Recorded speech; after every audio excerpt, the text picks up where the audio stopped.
The Senate Subcommittee on Ethical Conduct will come to order. Today is Tuesday, April 22nd at 11 a.m. Members, on today's agenda is Senator Champion's request for an advisory opinion under Senate Rule 55-2. The plan for today is to have Council give the subcommittee a brief overview of Senate Rule 55-2 and the conflict of interest statute and rule. Then have Senator Champion or his counsel present his request for an advisory opinion. After Senator Champion has completed his presentation, members may ask questions. I will then adjourn the meeting and will come back on Thursday to deliberate. We will not be taking any public testimony today or Thursday. And today we have a hard stop at 1:50 because of the floor session at 2 p.m. Ms. Stengel, please proceed with your overview. Thank you, Chair Pappas and members. I will start with a short overview of Senate Rule 55.2.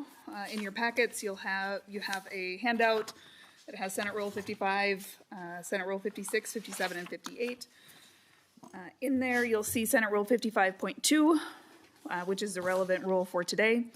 This rule allows a member to request this subcommittee to serve in an advisory capacity and issue recommendations and advice on a potential conflict of interest. In this particular instance, Senator Champion has made that request and has requested that the proceedings be public.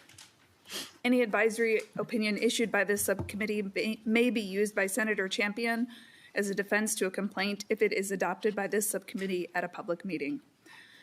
The purpose of Rule 55.2 is, as it says, to provide advice in a written advisory opinion to Senator Champion on whether he has a potential conflict of interest in the scenario that he'll be describing to this subcommittee shortly. With the exception of being able to use an opinion as a defense to a complaint, this advisory opinion process under Rule 55.2 is a separate proceeding from a complaint brought under Rule 55.3. For a little bit of background, the last time the subcommittee issued a public advisory opinion was in 2010. Members, in your packet, you'll find 4 advisory opinions issued between 2004 and 2010. These represent the most recent opinions. For the sake of time, I won't go through those. You can read those later. If you have questions, I'm happy to answer those. I'll briefly address the Senate rule and statute covering conflicts of interest. The relevant Senate rule is 56.4.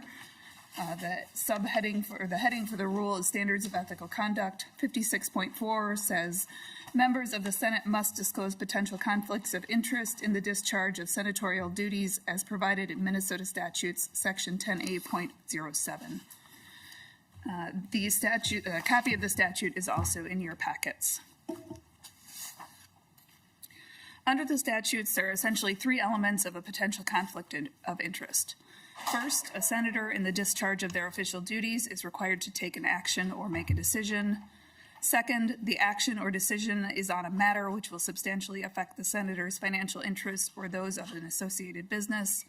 And third, the effect of a senator or the associated business must be greater than the effect of other members in the same business, class, profession, or occupation.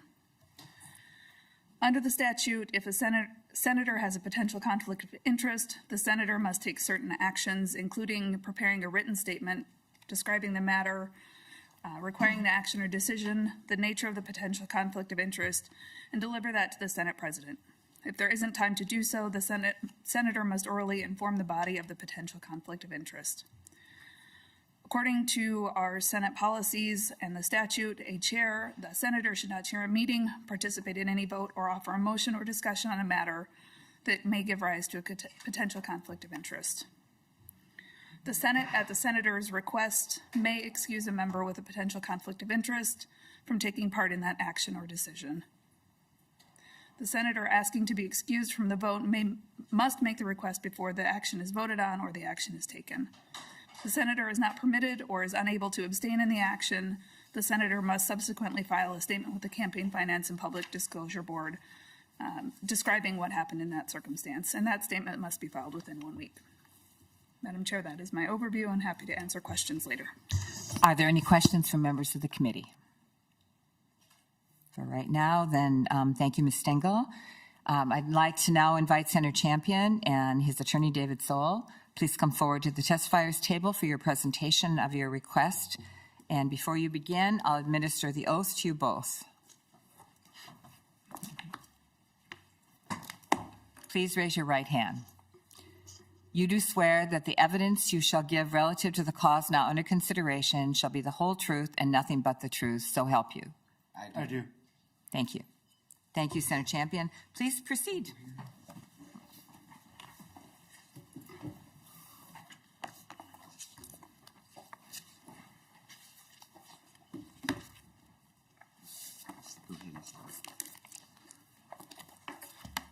Thank you, Chair Pappas and subcommittee members. I'll make some brief introductory comments, and then Senator Champion will discuss the facts relating to his request for an advisory opinion. Just to identify you for the tape, thank you, Mr. David Soul. Yes. And then I will have some closing statements. I am David Zoll. I'm an attorney at Lockridge, Grindle, Mowen, and I'm appearing today on behalf and with Senator Bobby Joe Champion. Senator Champion requested an advisory opinion pursuant to Rule 55.2 that his past pro bono conduct representation of Salem Inc. and Reverend Jerry McAfee, an extension of his service to the community, does not create a conflict of interest under the Senate rules or Minnesota Statute 10A.7. We're here today because Senator Champion tirelessly works on behalf of North Minneapolis, his community, where he is a lifelong resident. Senator Champion was elected to the Minnesota House in 2008 and elected to the Senate in 2012. For 16 years, he has represented his community here at the legislature and advocated for legislation that makes real-world differences in the daily lives of his constituents. But his community advocacy doesn't end when he walks out of the doors and down the steps of the Capitol. He is active in North Minneapolis and supports the individuals and the organizations that are working in that community to affect positive change. One example, just one example of the work that he does for his community outside of the legislature is his pro bono legal representation of Salem Inc. and Reverend McAfee in connection with their efforts to provide safe housing opportunities in the community. And it's that work that leads to the request today for an advisory opinion. I won't recount all the details that Senate Council covered regarding the relevant rules and the provisions of Minnesota Statute 10A.07. The key, though, is that for a conflict of interest to exist, the member must have a financial interest, either personal or through an associated business, that would be substantially affected by the public official's action. Without a financial interest, there can be no conflict of interest, and there is no financial interest here. As the subcommittee is aware, this request for an advisory opinion relates to Senator Champion's past pro bono representation of Salem Inc. and Reverend McAfee and his sponsoring of two bills, Senate File 2970 in 2023 and Senate File 2978 in March of 2025, which provided funding to 21 Days of Peace, an initiative of Salem Inc. through a grant to the Community Action Partnership of Hennepin County. The sponsorship of those bills, there's no connection of a financial interest between the sponsorship of those bills and the work, the pro bono legal work, free legal work without charge that Senator Champion provided to Salem Inc. and Reverend McAfee. The testimony and evidence that the subcommittee will receive today will demonstrate precisely that there is no conflict of interest. And with that, Madam Chair and subcommittee members, I want you to hear directly from Senator Champion, who will describe the facts that are relevant to the consideration of this request. Madam Chair, thank you so much for the opportunity to speak. Senator Champion. Let me start by saying thank you for the opportunity to go through a number of things that I believe to be important. Before I get started, Madam Chair, did you all receive a booklet here? And I'd like for you all to grab that book because it is what I'm going to use in order to go through the facts of this case. And in fact, just so that you're clear, I decided to put all the documents together instead of all these several documents that you have been receiving. I want to make sure that we have a coherent record here. And before I can start going through the book, let's be clear. I was born and raised in North Minneapolis. Most folks know that I'm always talking about North Minneapolis and how important it is. In fact, I proudly talk about graduating from North High School and then also going to McAllister College and then William Mitchell for law school. I proudly talk about the fact that my parents migrated from Hooks, Texas, my mom and my dad from Hope, Arkansas, and how we ended up and landed in North Minneapolis. And I'm the fifth out of 6 kids. So I'm what Vicky and others would call the knee baby. So I'm not the baby, but I'm a knee baby.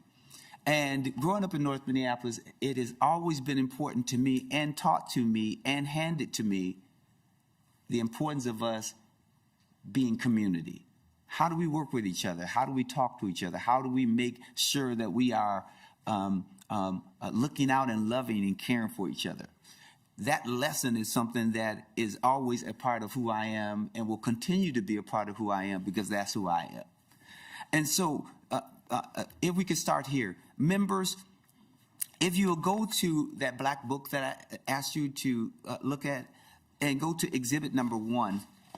Exhibit number 1 is my letter stating that I, wanted to make sure that I stayed for the record that all the work on this file that is the subject of this from 2022, that I did it pro bono. I never received any funds at any time for my representation, and I had no expectation of receiving any money. So I wanted to make sure that we establish that first of all. Then if you'll go to exhibit number 2. In this particular case that was filed, the parties agreed to do mediation.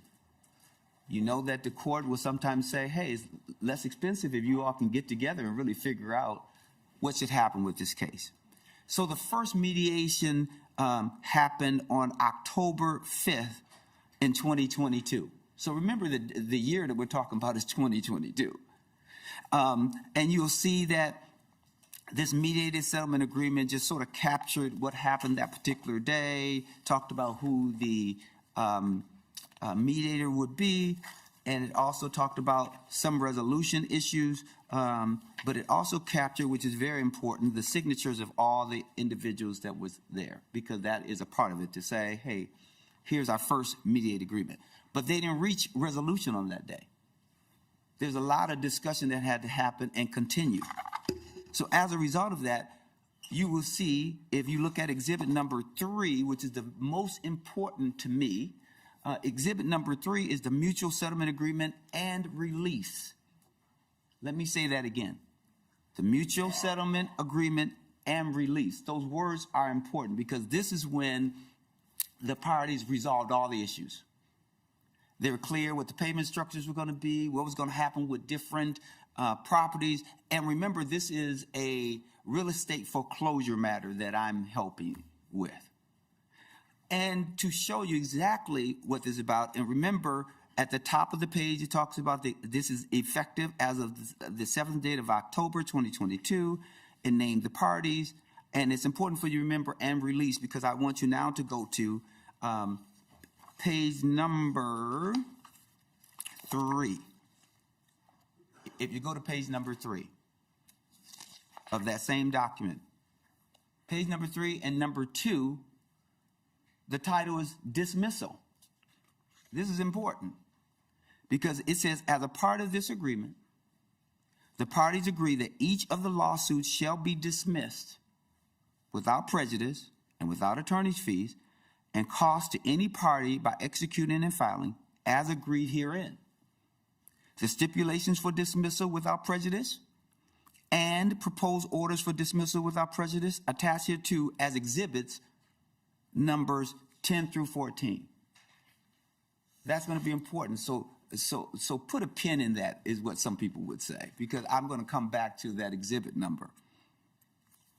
Then it would be important for you to know that if you go to number 7 where it says binding effect, it says the terms of this agreement shall be binding on and be enforceable against and shall inure to the benefit of parties hereto, jointly and severally, and insurers, sureties, heirs, successors, personal representatives, parents, subsidiaries, affiliated companies, employees, agents, and assigns of each. So it's binding. And you might ask the critical question, when is it binding? Well, if you look at number 8 on paragraph 4, it has signatures and counterparts. Here's what that language says, members, and I hope you're following along. This agreement may be executed in counterparts, including by electronic submission, and is effective when each party has executed the counterparts. If you look at this, it tells you when it's effective, when all parties have signed. And members, if you look on that same page and then go to page 5, all the parties signed. All the parties signed this agreement on October 7, 2022. Now, remember when I said put a pin in it, and I asked you to think about the dismissals, and I said exhibit numbers 10 through 14? We'll now go to those exhibits that's a part of this exhibit number 3. All you got to do is turn the pages, because all this is a part of this agreement, and go to exhibit number 10 in this same exhibit. Don't just stay in exhibit number 3 and go to exhibit number 10. And if you go to exhibit number 10, that's all a part of exhibit number 3, you will see this. Just to make sure I'm walking you through this. Exhibit number 10, remember this is the whole entire agreement. It has exhibits, it has a number of exhibits, and it's all the agreements between the parties that show that everything is resolved and done. In exhibit number 10, it gives you what? Your first dismissal without prejudice. And if you look at exhibit number 10, we also had the date that we were thinking that these were going to be signed by. And you see the date on exhibit number 10 that is a part of exhibit number 3? December 7th, 2022. That's key. December 7th, 2022. And which one is this for? The file that ends in 7925, because you will see that there is a dismissal and that sort of thing that's proposed, that is agreed to by the parties in exhibits 10 through 14. And you also see in exhibit 10, they also have a proposed order for the court, because what you do is that you agree and then you send something to the court just for the court to sign as well. Then go to exhibit number 11. It's in that same exhibit number 3. We now have it for the file that ends in 7920. And what is the date? December 7th, 2022. That is when we signed. That's when we believed that it was going to be signed by. And then you also, again, have a proposal that goes to the court, who in this matter would have been Judge James Moore. Then you go to exhibit number 12. It is for the file that ends in 9783, because in this real estate foreclosure matter, there were 4 cases. And you'll see the dismissal without prejudice. What's the date again? December 7, 2022. And then again, you have the order for dismissal without prejudice. Then, members, if you go to exhibit 13, which is in that same exhibit, you'll see dismissal without prejudice for the file that ends in 7991. What's the date? December 7th, 2022. And again, you will have an order that you send to the court as well, because this is what was already agreed to. This is what is supposed to happen. We believe that it's going to happen by that date. Then if you go to exhibit number 14, exhibit number 14, again, you have a dismissal without prejudice And that's for the file that ends in 9031. What's the date that we believe that it was going to go forward? December 7th, 2022. And again, the order for dismissal. Why are those things important? Is because that's a part of the agreement that was made on October 7th, 2022. Everything had been resolved on that particular day. There was nothing left over to be resolved on that day. And so, members, now you can go to exhibit number 4, because you know we've been looking at exhibit number 3, and I walked you through exhibit number 3. Now go to exhibit number 4. Exhibit number 4 is a letter dated April 15, 2025, and this letter comes from Salem, Inc. This letter states, this letter is to verify that Senator Bobby Joe Champion, in his legal capacity as an attorney, represented Reverend Jerry McAfee and Salem, Inc. in litigation filed by the Superior Finance, Inc. The service provided by Senator Champion was pro bono. The matter was resolved by mutual settlement agreement and released on October 7, 2022.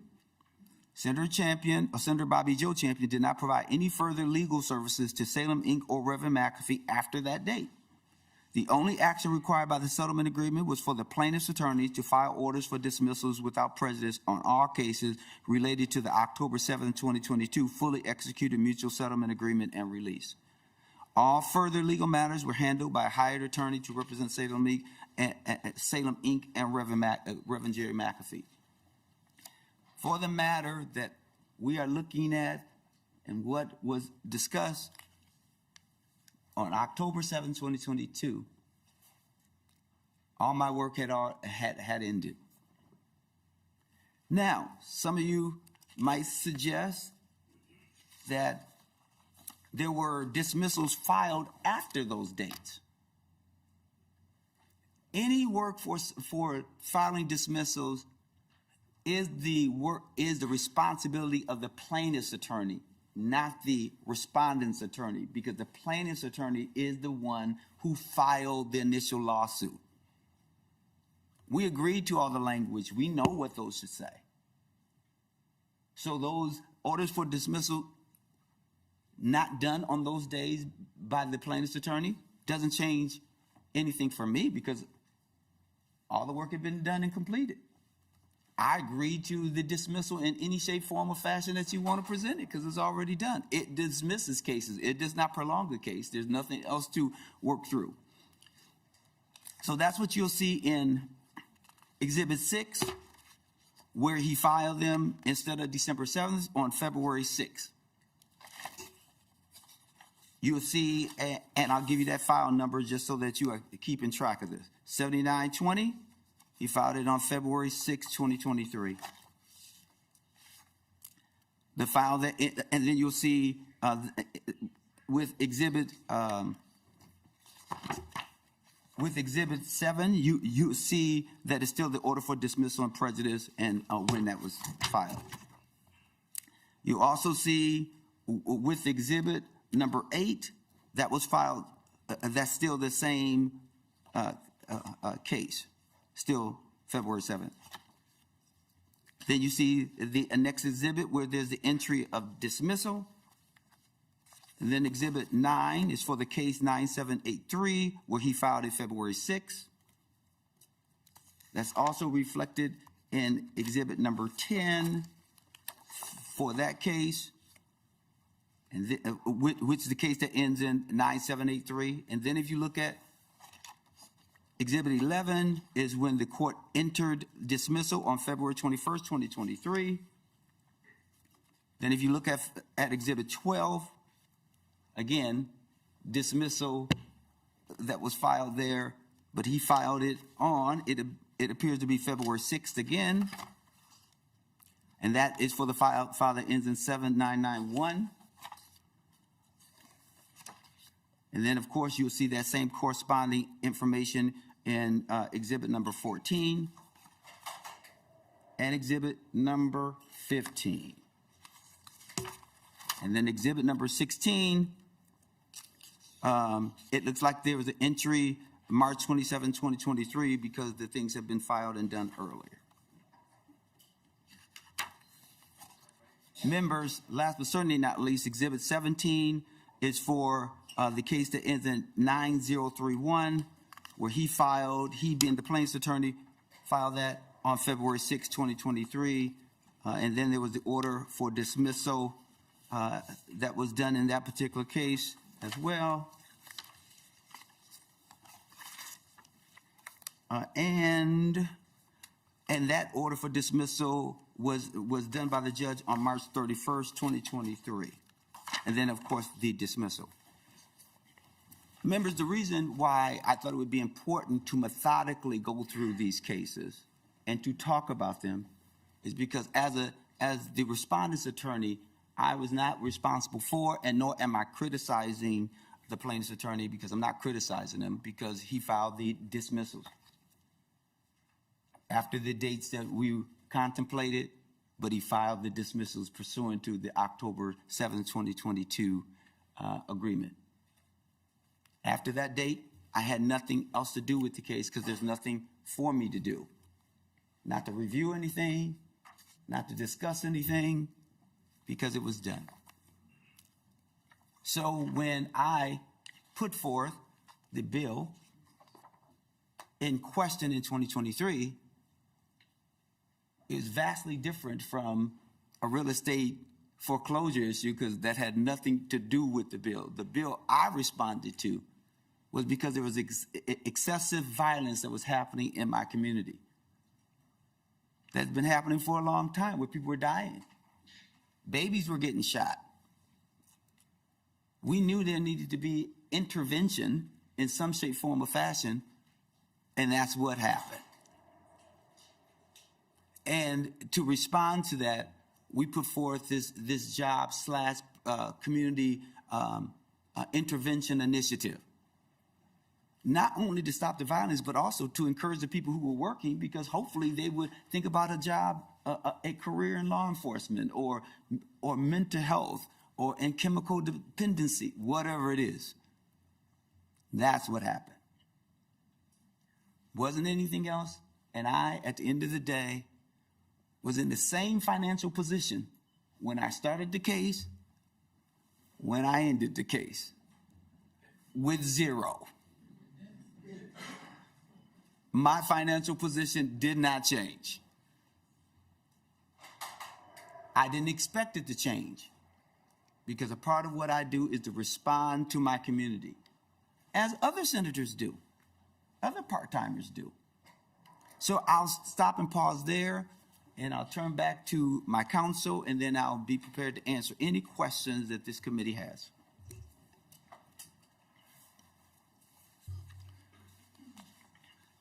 Mr. Zoll, did you have some more comments? I do, Chair Pappas, and I have a few questions that I'd like to ask Senator Champion to make sure everything's clear in the record. And I would just ask, would you prefer that the questions go through the chair, or can I just ask him directly? As in, Sorry, it doesn't usually happen. I think just ask him directly. Perfect. All right. I'm used to the courtroom a little bit more, and I know the process there. So, Senator Champion, with the stipulations of dismissal, are those filed like paper copies or electronically with the court? Electronically. And is there a physical signature that's applied to those? No. So when you walked through the exhibits 10 to 14 of the settlement agreement, which is Exhibit 3 in the binder, there was a signature line that had your name. It had a /S/ before it. Does that function as your signature? It functioned as my signature for that purpose because we don't have to physically sign them, and it's easier when we think in terms of practice because it's a dismissal. It's what I would call a way by which to just make sure that you are allowing the court to see what's going on. So is it fair to say that with your electronic signature on those documents, it was in the plaintiff's attorney's hands, nothing else required of you for those to be filed? That is correct. Nothing else is required. He doesn't have to call me. He doesn't have to say anything because we had already agreed as to those dismissals. Once the stipulations of dismissal are filed, Do the parties control the timing of when the final order dismissing the case is issued? No, I wish we could, but a judge would tell you they will do it in their own time. Okay. So the fact that there may have been a stipulation filed February 6th, and then the order dismissing the case is 4 or 6 or 8 weeks later, that's not something the parties can control. You cannot control that. Okay. Were you paid for the legal services you provided to Salem Inc. and Reverend McAfee in these matters? As I mentioned earlier, no, and I had no expectation of payment. So it's not as if I expect to be paid and they failed to pay me. I had no expectation of payment because I was doing it pro bono. From the beginning of your engagement on? From the beginning on. Were you paid for any legal services you provide to Salem Inc. or Reverend McAfee in any other matters? No. At any time? No. I think you commented on this, but I just want to ask you again. Why did you provide these legal services on a pro bono basis? Well, there's a couple of reasons. One, I am a community person, and when it comes to my community and nonprofits, especially churches, I will certainly step up if they need something. This particular church, not because they're exclusive, because I've helped and talked to other churches as well, and some that are here in the audience, is that New Salem has a special significance to my family. I told you that I was born and raised in North Minneapolis. My mom and my dad started going to New Salem in the very beginning. So even under the founder, Reverend Earl Hines, and I was just joking with one of the ministers that is sitting around the corner. I see Miss Walton. That our church, New Salem, at the time was across the street from a Trinity Tabernacle. Right, and I would often say that I would sneak over to Trinity Tabernacle from time to time to see what was going on over there, and so this is what I would do. So if community asks and if there's something that I can do, I certainly will extend myself, because that is what being a member of the community is all about. And just to make sure things are completely clear on this point. Was your representation of Salem and Reverend McAfee completed by the time you introduced either Senate File 2970 or Senate File 2978? Absolutely, which is also why I got a letter from Reverend McAfee that is a part of the exhibit that demonstrates that my work was all done. There was nothing else for me to do after October 7, 2022. And you mentioned that the representation that you did related to lawsuits in a real estate matter. Can you explain for the subcommittee why or how Salem Inc. and Reverend McAfee found themselves involved in a real estate matter? Yeah, and just to make sure I piggyback on that to finish out the previous question that you asked. I was born and raised in North Minneapolis. Parents and my mom and dad has always gone to New Salem. My mother passed on September 15th of last year, but up until her dying day, she was a member at New Salem, and my nieces and my sisters and others still go to New Salem. I don't make it as regularly. I'm probably one of those that are Easter guy, but I want to be very clear as to what happened. And so I just wanted to make sure. Now, just remind me again of that last question.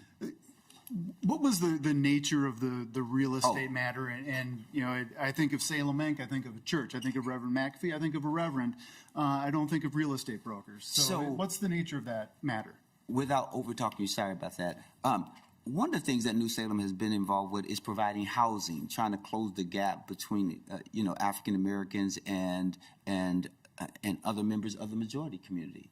And so they would buy houses and renovate those houses, and then make sure that they would sell them to African Americans at a decreased price so that they would have equity. In order to do that, because capitalization is always pretty difficult, Reverend McAfee and Salem Inc. had entered into a deal with someone else, and I don't want to keep throwing his name around, but I'll just say someone else. And there was a dispute over if property should go one place or another place, or how to repay some of the money that was borrowed from the person. And had two friends go at it with each other, and it ended up in a lawsuit. How do I know that? Because I'm a member of the community. People talk about it, right? I've not been intimately involved. I don't, own any business that does any business with them. Nothing, right? I just know this from being a member of the community. And sometimes in community, certain things about people, good or bad, sometimes in ways that you shouldn't. But this is something that I know about New Salem, and Salem in particular. Okay.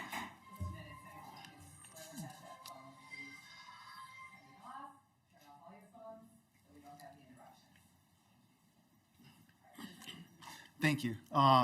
Maybe just one final question. And again, I know you addressed this, but I think it's important now that you've explained the background of the real estate matter.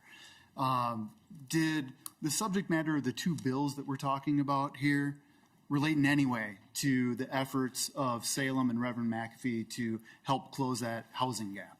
No. In fact, as I mentioned earlier, this is really about a community violence initiative. And it was intended in order to make sure that you had boots on the ground and those folks could every day help deal with the violence in community and work with law enforcement and others. And so there is no connection at all. And most people don't realize this, but whenever there is an appropriation from the legislature, first of all, it's the most transparent because you got to introduce a bill, go through the committees, sit here in front of what I like to call the firing squad. They can ask you all sorts of questions, and then once they ask you those questions, they decide if the bill should move on or not. And then you still have to go onto the floor and hold up when we think in terms of every member on the floor that could ask you questions.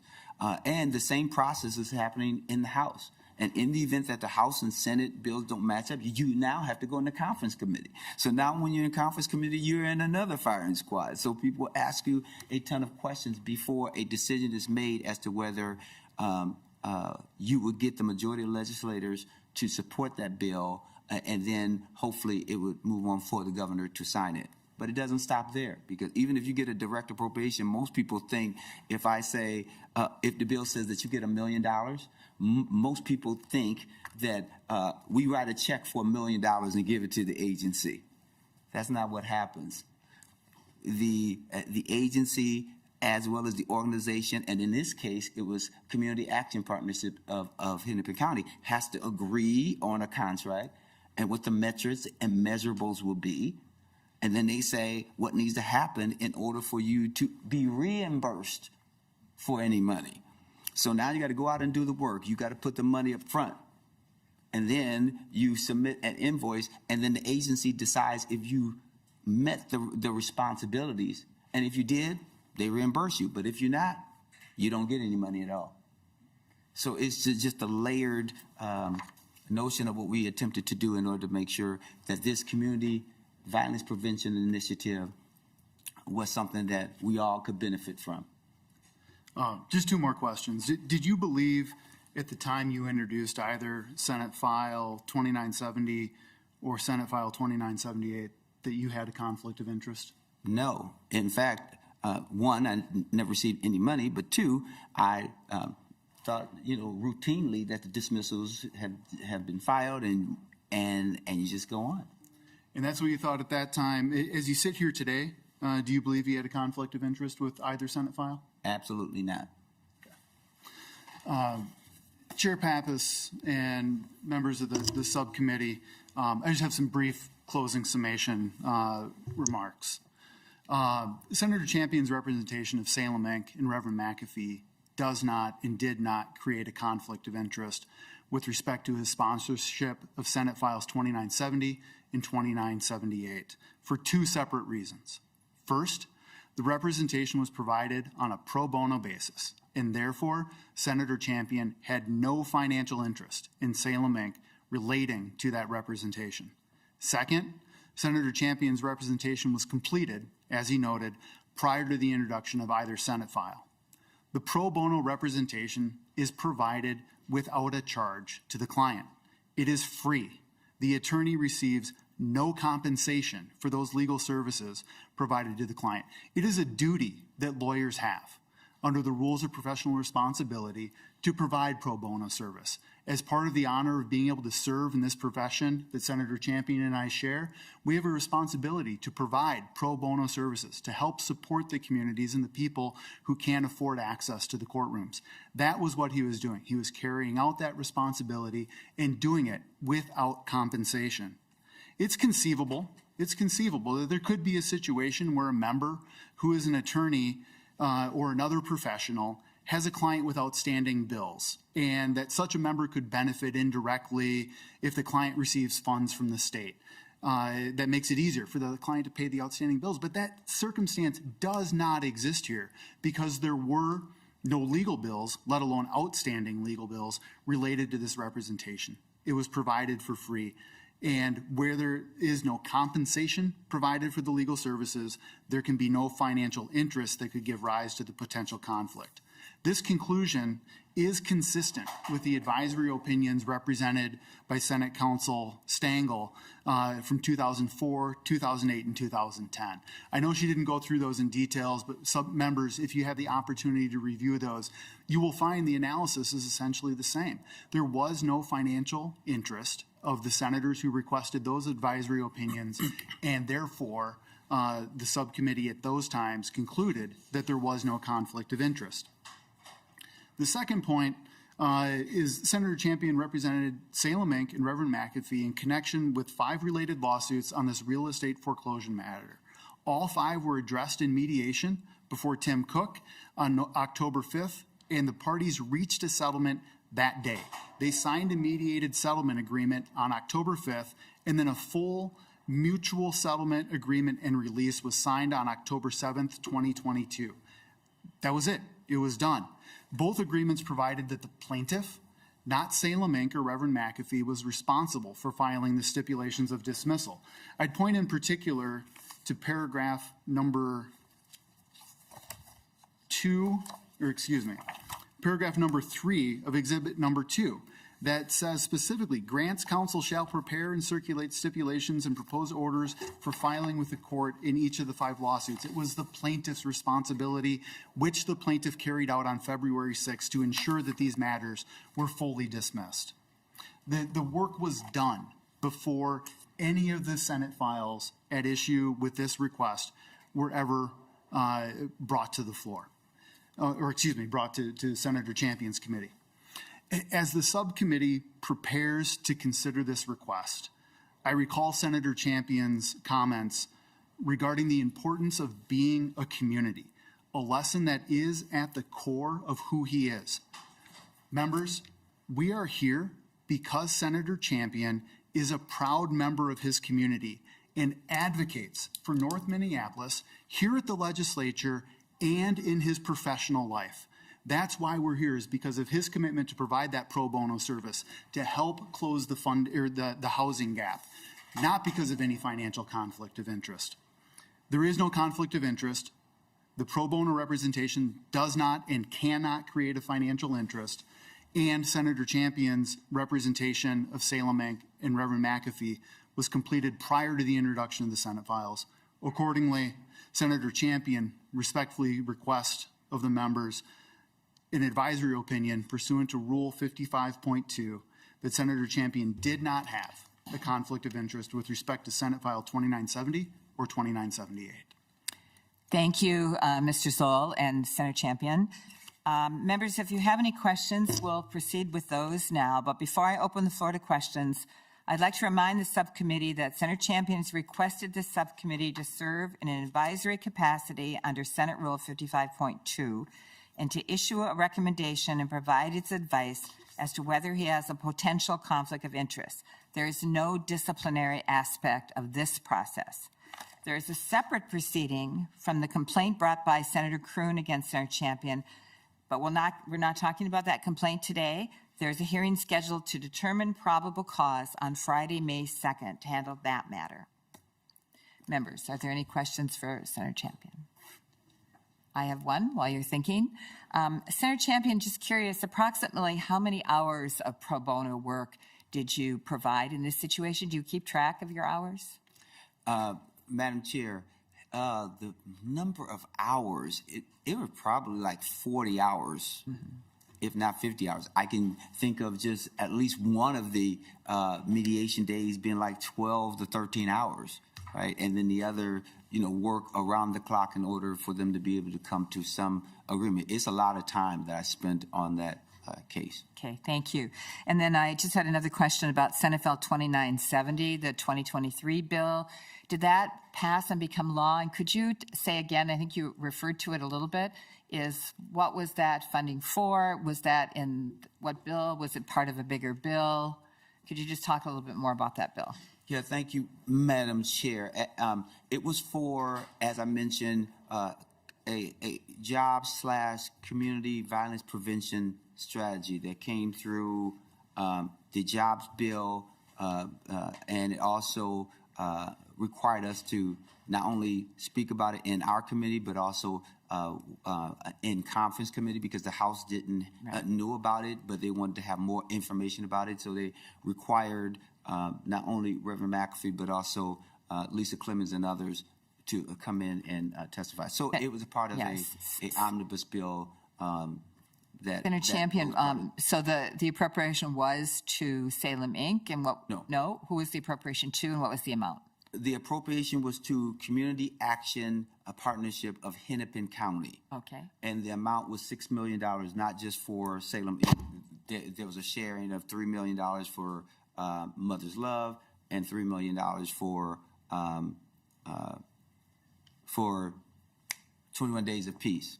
So it's 1.5 a year, and that's how you get to the appropriation. And again, that money went to Community Action Partnership of Hennepin County, where the president is Clarence Hightower, because we also want to make sure that there is this extra layer of accountability as well as coverage, and so that is who that grant went to.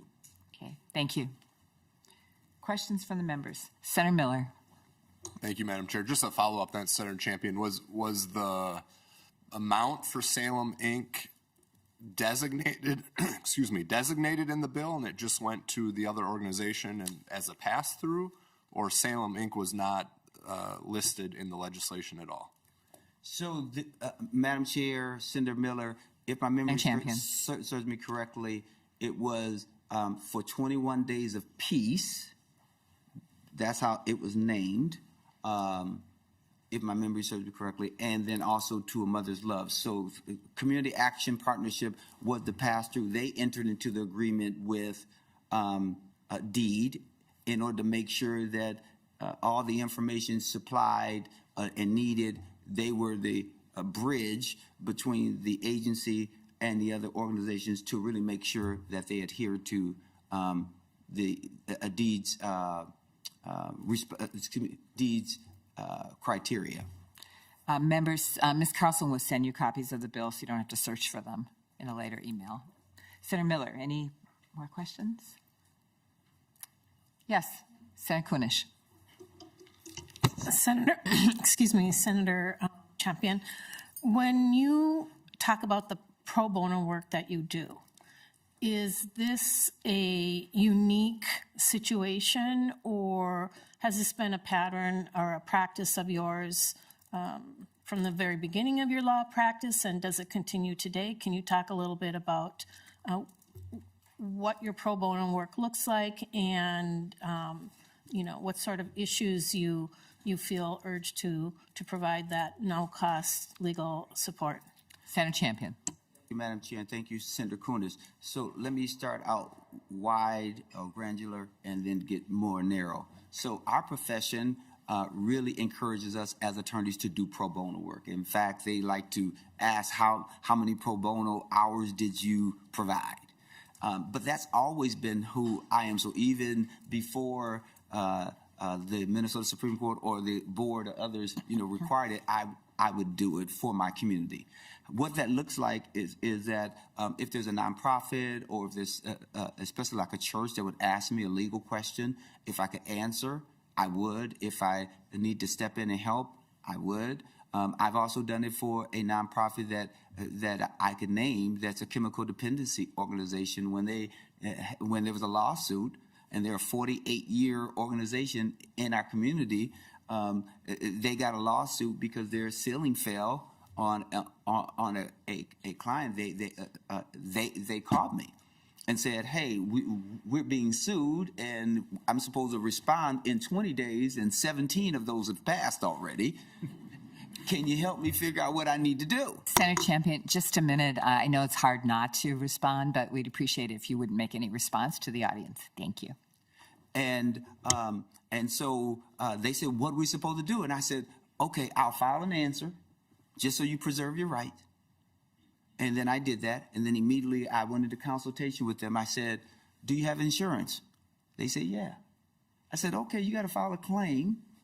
And then when you file a claim, ask the insurance company to give you legal representation as well, because they should. They said, really? I said, yes. They did exactly what I advised, and they ended up getting someone else who stepped in order to do it. And then I stepped out.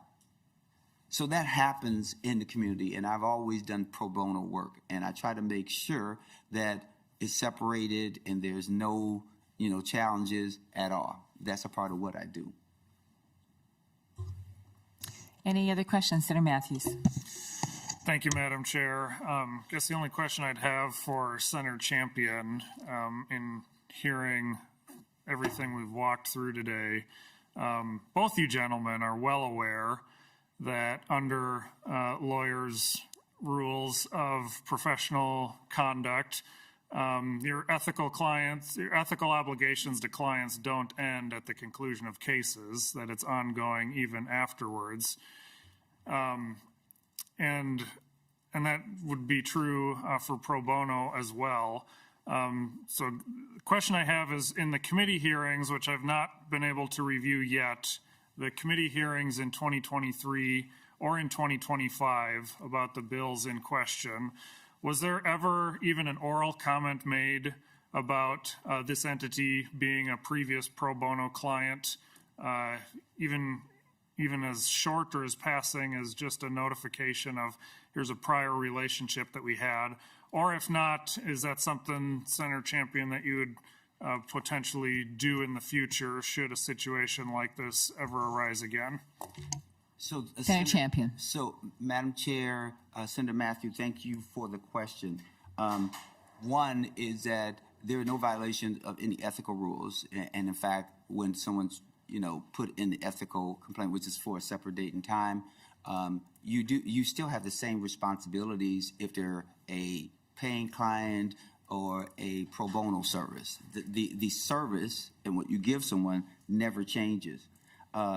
When we think in terms of whether I brought anything forward in 2023 or 2025, no, because I understood that there was no conflict. And under 10A.07, you're supposed to identify if there's a conflict, if you have a financial interest or a business financial interest. And none of that existed. And so there was no need for me to, discuss a prior relationship because that, again, had happened in 2022. Now you asked me a forward-thinking question, which I can always appreciate. I think that there's been a lot of discussion about whether our conflict of interest rules are weak and whether they should be changed or modified, and I recognize that that's not what we're here to talk about. We're here to talk about whether my actions lined up with the rules, and they did. I always think that there's room for improvement, that you look to see, is there any change that we should make, and how should we approach it? How do we make sure that there's equity and fairness in professions? Because right now, when you think in terms of lawyers, you can track lawyers, but we don't track accountants and insurance brokers or real estate agents. Like, how do you do it, right? And should something be done, or at least that be visited? Yes, but that's at another time, another opportunity, and I always believe that there's room for improvement. Senator Matthews. Quick follow-up. Thank you, Madam Chair. Senator Champion, is there anything now with where you sit today where if we went back to the two previous hearings, would you have done anything differently in the two previous hearings? And if so, what would those potentially be? Senator Champion. So, Madam Chair and Senator Matthews, I wouldn't do anything differently because I didn't do anything wrong. I think that's That's first and foremost. Do I think that there's always an opportunity to revisit our rules in order to make sure that our rules are thoughtful and appropriate? Sure, but I didn't do anything wrong from the perspective of finishing a case in 2022, not having a conflict. There would be nothing that would suggest to me that I should say something. Not to also mention the fact that what I represented him for was a real estate foreclosure action, and what we were talking about was a community public safety / employment initiative. But I don't want it to come across like, I don't ever believe that we should, rethink our rules. I recognize that even from 2007, some people raised in 2007 to say that there's always been these challenges with our Senate rules, whether we're talking about things that happen in other senators' districts and how do we do it where we are still applauded for being members of our community. We still should be members of our community, and there should always be a pathway to encourage us to be members of our community. And so that is what I believe is important to do. Senator Miller. Thank you, Madam Chair. There are a couple things that I'm struggling with today. But before I share what I'm struggling with, I'm going to share a couple things that I'm not struggling with. And I am not struggling with the fact that Senator Champion is a strong advocate for the community that you grew up in, the community that you represent. Not only are you a strong advocate, but you are a champion for the communities that you represent, and you should be commended for that. And I think the folks in the room today are here to show their appreciation to you, and it's a great sign for you to have this support from your community. But what I am struggling with, Madam Chair and members, is we're here to determine an advisory opinion, but to me, an advisory opinion is something that should be issued before something is done. And here we are after the fact, and especially now that there's also a pending ethics complaint. So I'm not sure that we're in a position today to offer an opinion. I do feel like we were, it was more of a courtroom setting, and I appreciate the crash course 101 in exhibits today. So thank you for bringing all those, Senator Champion. That was very helpful to walk through. But to me, what we did today better represents what would be done in the hearing on the ethical complaint, not on an opinion of whether or not there was a conflict of interest, because this situation has already occurred. So it would be difficult for us to issue an opinion on something that's already happened, especially with a pending ethics complaint. So that's what I'm struggling with today, Madam Chair and members. Thank you, Senator Miller, and we can think about that for a couple days and then make our decision. There are several different options we could consider at the next time we meet, and one could be to do nothing. Madam Chair? Senator Champion. If I could briefly respond to Senator Miller. First of all, thank you for the compliments, Senator Miller, and I sincerely know that this is something that you are thinking about. But it is my understanding, we can go to Senate Council, it is my understanding that this is not the first time that a subcommittee on ethics has been asked to render an opinion after something has alleged to have occurred. And so if I could pause there and ask Senate Council, Madam Chair, if we've had instances where there has been an opinion after as opposed to before. Ms. Stengel. Thank you, Madam Chair and Senator Champion. If you take a look at the opinions in your packets, members, there are 4 opinions that I referenced earlier, and each of them touch on a variety of different subjects. Some of them relate to bills that members had introduced and asked if they had a conflict of interest on bills that they had introduced. Some of them relate to employment, and others relate to complicated situations that I won't get into now for the sake of time, but all four of those opinions are not prospective, but relate to things that have already happened and are seeking advice on things that had happened. Senator Miller. Madam Chair and to council, so for the ones related to legislation specifically, are those, were any of those a situation where a bill was passed and signed into law prior to asking for the advisory opinion, or were they bills that were just introduced but had not become law yet?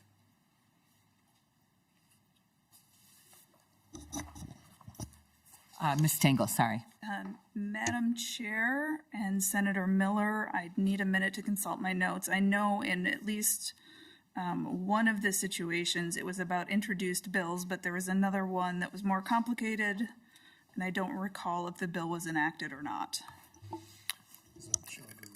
And Madam Miller. Chair, while she's looking that up, had I been on the committee whenever that was, I would still be struggling with the same thing because, again, to me, an advisory opinion is asking for something prior to it happening. I can see it maybe a bill being introduced and then asking if it's a conflict of interest, but after it becomes law. And again, I'm not saying I'm not taking a position other than it's just something that I'm struggling with internally. And Madam Chair, if I can Senator say, Champion. 2 years ago, when I introduced the bill for this initiative, there was nothing raised as a concern, not even from my own perspective, and believing that there wasn't a concern. Once different individuals started writing things in papers and making innuendos, I utilized the rules and said, hey, I could ask for this opinion. Because I do think that you're in a position to look at the rules as it sits right now and say, hey, all things given, did he have a financial interest? Did he have a business that have a financial interest that would require disclosure under our rules? If he didn't have any of those things, then it would not require disclosure. To me, that is what we are talking about. And the ethics issue is something that can be dealt with in real time. In fact, our rules also suggest that if there's an advisory opinion, you can also use that opinion if someone was to subsequently file an ethics complaint. And in fact, if you think about the timing, I made the request first. I voluntarily, asked this body to review this matter because I do not see a conflict, and it's one of those things that, whether it's before or after, the facts, in my opinion, have not changed. Senator Miller. Oh, all right. Senator Matthews. Thank you, Madam Chair. And just building on that, I was reviewing some of these older opinions that were provided to us just for reference as well, and asking that same question: where did they line up? Whether it was prospective or retrospective. And the closest one that I came to, I think, still differentiates from this case a little bit because it was, from my read of it, a policy provision that ended up in an omnibus bill that ended up getting vetoed. So I didn't see where it came into law. And it's the same opinion where the committee to the member of the same party indicated a negative on the conflict of interest, but then laid out a paragraph of how it still, in their opinion, did not meet the level of the accepted norms of Senate behavior. So there was kind of a two-prong approach that they took with that. Nonetheless, still with it, that was within the same legislative year during 2010, and I haven't seen any that is asking for the 2-year look back that we're having in this case today, and that's some of the discussion that I agree with Senator Miller about whether this is even meeting the definition under our Senate rules of a potential conflict of interest. Because potential, its working definition is usually something like it's capable of being but not yet in existence. It's latent or undeveloped.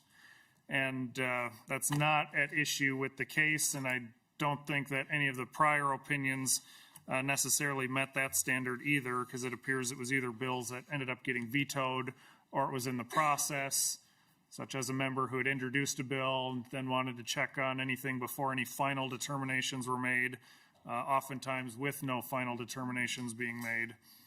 So we're in a bit of a different situation here than I think we've ever been with a request like this to the Ethics Committee. Madam Chair? Senator Champion. Two things. We must remember that I asked promptly when a concern was raised. And if you also look at Senator Julianne Ortman's case, it is my understanding that she sought an advisory opinion concerning her role as chief author of 2 bills while serving as the finance director for Hennepin County Sheriff's Office. And the Subcommittee on Ethical Conduct reviewed the matter and determined there was no conflict of interest. So I don't subscribe to the fact that the committee can't review this. And here's the other test. I don't believe, unless Senate Counsel tells me something different, that the test is whether a bill becomes law or not. The issue is whether there is a conflict, and if there's a conflict, it has to be disclosed, and when it has to be disclosed. So I want to make sure that there's clarity as it pertains to this. And I want to go back to this. The law is very clear under Minnesota Statute Section 10A.07. It talks about whether I had a financial interest, and I did not. And that's easy to deal with, and it's easy to say that's not a conflict. If someone wants to raise another issue outside of that conflict of interest provision, then they have a right if that's what they want to do. But as it pertains to the conflict of interest, it's very narrow, it's very clear, and we have the facts that suggest and yields us to find and for you to provide an advisory opinion that I did not present a conflict of interest. Madam Chair, if I Mr. Zoll. Speak to this, because these are some important issues to address. First, I don't agree with the interpretation that potential conflict necessarily refers to a conflict that has not yet come into being. I don't think that is the most natural or fair reading of the provision in Rule 55.2, but rather it is to provide an advisory opinion to a member about whether a conflict exists or not. It's potential in the sense that there are circumstances that exist that may cause someone to ask the question of whether there's a conflict, and it's asking to resolve that nature of potentiality, not a temporal, linear moving through time nature of potential, but does it exist or does it not? Are these circumstances that would give rise to a conflict of interest? And I think that's the better reading of the reference to a potential conflict of interest. I also note that Rule 55.2 provides that the subcommittee must serve in an advisory capacity. So it doesn't have the option to decline to serve in that role. It is a requirement. And as Senator Champion noted, he didn't raise the issue in 2023 because it didn't cross his mind or anyone else's that his conduct would even have the potential to create a conflict of interest. But when questions came up in 2025, he promptly came to the subcommittee asking for an advisory opinion on what is a very narrow issue of whether a conflict exists because of his past pro bono representation of Salem Inc. and Reverend McAfee. And I would point, as Senator Champion did, to the March 6, 2008 advisory opinion issued to Senator Ortman, which was requested in February of 2008, relating to 2 pieces of legislation that Senator Ortman had introduced. One, the preceding year in 2007, and another earlier in 2008. And it provided an opinion regarding the past conduct of proposing this legislation. I agree with Senator Champion. It's immaterial whether the legislation was enacted and signed by the governor and enacted into law. The question is, was there a conflict in presenting it? And the 2008 opinion is an example, a very strong example, of taking that backward-looking approach of, did the past conduct create the potential for a conflict of interest? I also note that there are 2 Senate files that are the subject matter of Senator Champion's request. One from 2023, 2 years ago, another from 2025, this year, I believe roughly a month ago, when that was introduced. And I commend the subcommittee to look at the timing in 2008 with respect to the Senator Ortman request, and you'll see that this is precisely the type of situation where members of the Senate are allowed to come to this subcommittee and get guidance on these issues. And Madam Chair, if I can Senator say Champion. one additional thing, I agree with everything my counsel has said. The role that this committee must serve in is to also inform us for future behavior. If we have if lawyers, for an example, are encouraged to do pro bono work, and they do that pro bono work, and pro bono means for free, does it violate the rules? And if the answer is no, it doesn't violate the rule, that helps inform every other person. And remember, if there's a desire to change the rules or change the law, then there should be an act to change the law, but not hold us responsible for what people think the rules should be. And I just believe that that's important for this committee to wrestle with and understand. We have a very clear pathway here to understanding, and council's right. This is from 2023, and then also the current bill is 2025. More questions? Senator Miller. Thank you, Madam Chair. So I respectfully disagree with council on the 2023 legislation. It's already passed and it's become law. It's hard for us to issue an advisory opinion on something that will not change the outcome of that bill. We could say, yes, it was a conflict. That bill still was signed into law. We could say, no, it was not a conflict. That bill was still signed into law.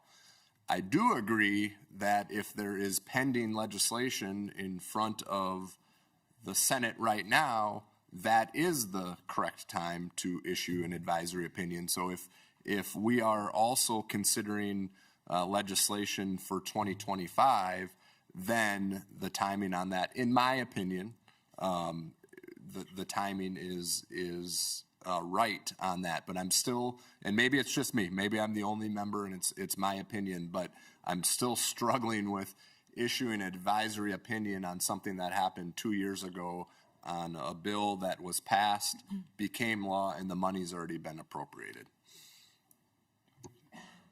I think and we're going to deliberate more at our next meeting, but I think what brought this to our attention is that it became an issue in the media. And I haven't read any of the media coverage, so it's hearsay in my part. But otherwise, I don't think we would be considering potential conflicts from the past. Chair Pappas, may I briefly respond? Briefly, and then I'll go back to Senator Miller. Mr. Zoll. Thank you.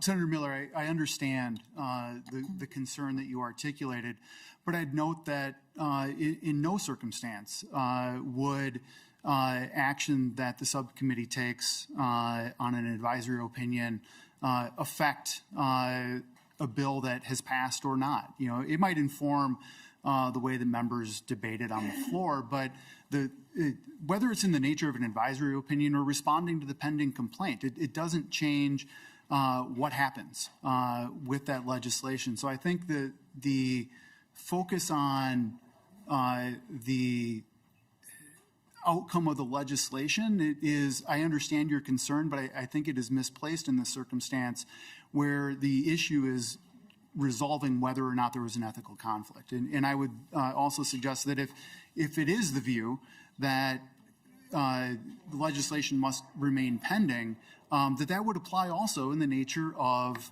a complaint that's brought that there should be no basis for taking up a complaint for past conduct if the legislation's already been passed and enacted, because no action that the subcommittee takes can undo that. I'm not suggesting that that is the correct approach, but the logic ought to be consistent between complaints and advisory opinions on whether it's appropriate subject matter for the subcommittee to take up. Senator Miller.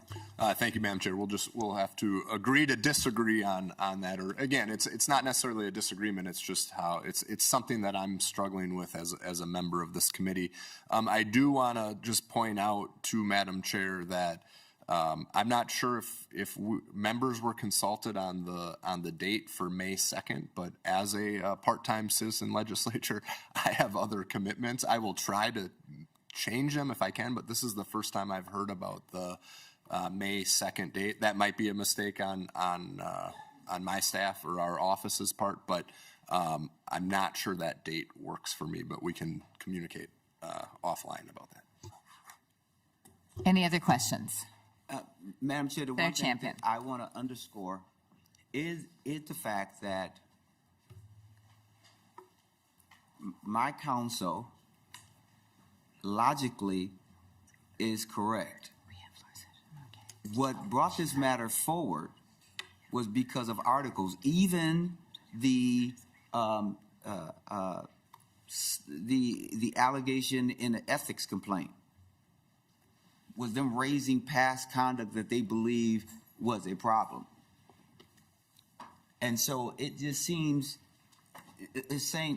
interesting to me that past conduct from another biennium based on an article could also be the basis of an ethical violation before this body, but we feel like the ethics committee cannot think retroactively about whether my actions were a conflict pursuant to our rules or not.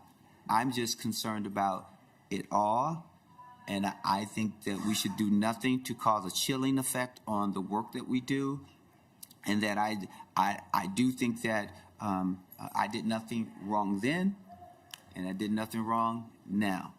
If you look squarely at 10A.07,